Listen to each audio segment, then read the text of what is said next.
The Capitol Hill Show with Tim Constantine. Serving Washington, D.C. and all of America.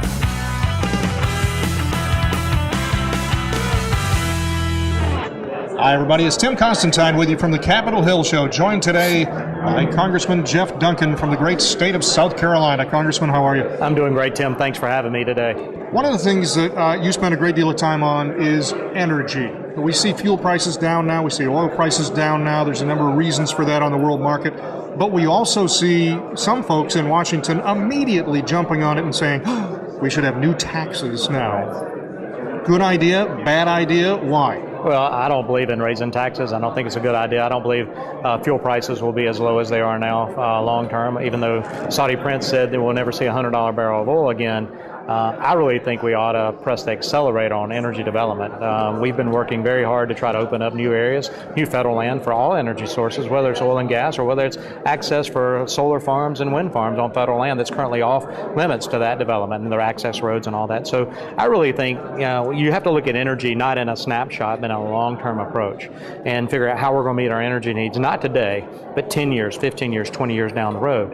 And that's nuclear power permitting. It's a lot of things. So I have a bill called the Expand Act, which actually would do a lot of that. And I think we continue to push forward on that, regardless of what prices are today. We don't want to discourage alternative energy, solar, wind, but at the same time, fossil fuels are proven, they are well used.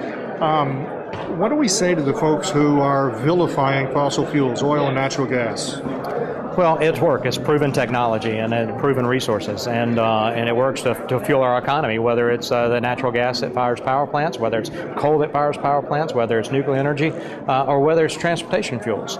And one thing I would like to see is diesel fuel actually come down to make it more affordable, because I think that has a direct impact on commodity prices.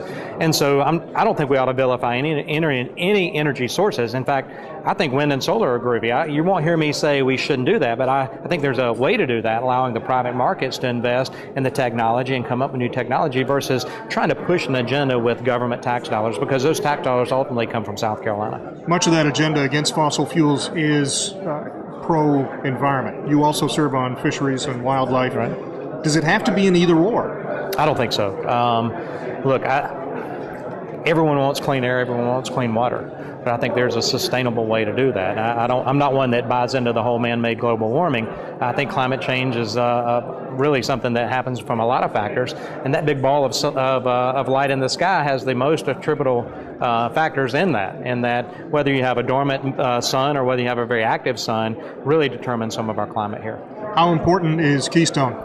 Keystone is very important if you just look at it from a foreign affairs standpoint, working with our largest and best trading partner, that's Canadians. And they're allies in the region. They're friendly. They speak our language. And this would benefit them, but it also benefit Americans, because American jobs would be created refining this oil into all the products that come out of a barrel of hydrocarbon. So it's an important job creator, construction jobs initially, refinery jobs, and then possibly having access to that oil as it's been, or those products as they're put out on the market. Congressman Jeff Duncan, thanks very much. Thanks so much.